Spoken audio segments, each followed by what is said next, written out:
ang storya ng The Wandering Swordsman na si Saber.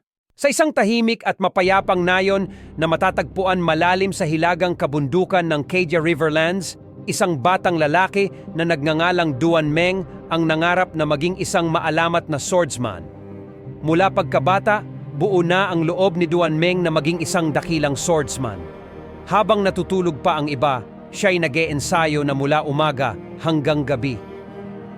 Mula madaling araw hanggang dapit hapon, sa gitna ng ulan at niebe, hindi natitinag ang determinasyon ni Duan Meng. Ang layunin niya ay makapasok sa Tianyin Swordmaster Sector. Pagkatapos ng hindi mabilang na mga araw at gabi ng mahirap na pagsasanay, ang mga tarangkahan ng sagradong Tianyin Swordmaster Sect sa wakas ay nagbukas para kay Duan Meng.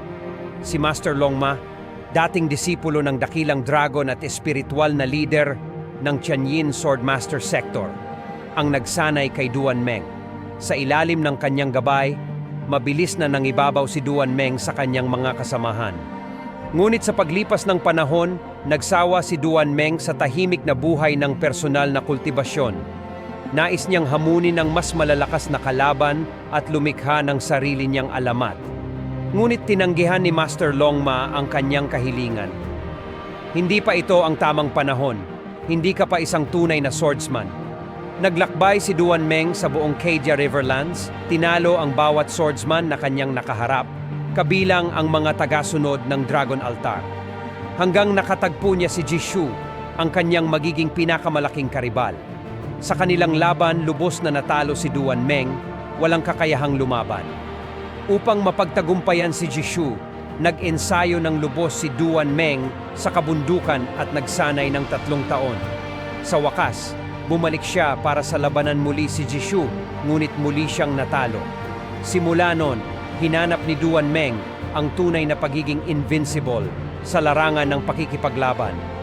Narinig niya ang tungkol sa Laboratory 1718 na kayang palakasin ang katawan ng tao sa pamamagitan ng artipisyal na pagbabago. Hindi napigilan ni Duan Meng ang tuklasin ito. Pumunta siya sa Laboratory 1718 upang masubukan ang kanyang pagkakataong maging pinakamalakas.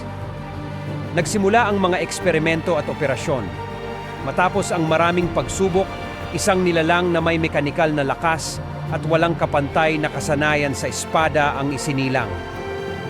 Pagkagising, nakalimutan ni Duan Meng ang lahat tungkol sa kanyang sarili kasama ang kanyang pangalan. Siya ngayon ay may bagong ngalan at code name na si Saber. Wala na si Duan Meng. Kapalit niya ay nakatayo si Saber, isang walang awa na mechanical killer, isang tool ng Laboratory 1718. Gayunpaman, hindi matanggap ng mandirigma sa loob ni Saber ang pagiging isang makinang pamatay lamang. Ang mga alaala ng kanyang nakaraan ay nagsimulang lumitaw na nagtutulak sa kanya upang tanungin ang kanyang pag-iral. Pinahirapan ng mga alaala ng kanyang nakaraan, pinutol ni Saber ang neural control implant sa kanyang utak at lumaya mula sa pagkakahawak ng Laboratory 1718. Isang galit na Saber ang nakitang sumira sa laboratorio at nagsimula sa isang mahaba at malungkot na daan ng destyero. Ang Laboratory 1718 ay hindi tumitigil sa kanilang pagtugis. Si Saber ay nakipaglaban ng walang katapusan, determinadong tuklasin muli ang kanyang tunay na pagkatao. Ngunit ang mga pira-piraso ng kanyang alaala ay muling bumabalik at ginagabayan si Saber patungo sa kanyang nakaraan.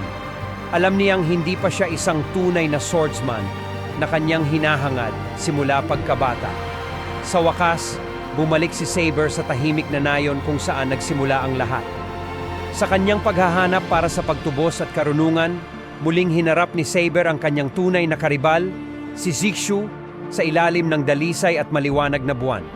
Ang tunggalian ay mabangis at walang humpay, ngunit sa pagkakataong ito, si Saber ay tumugma sa level ng pakikipaglaban at kagalingan sa espada kay Jishu.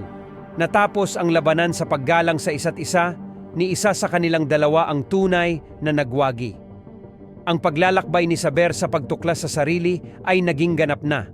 Bagamat hindi na siya si Duan Meng, nakahanap na siya ng bagong layunin at kasama nito isang bagong simula at kahulugan ng kanyang buhay.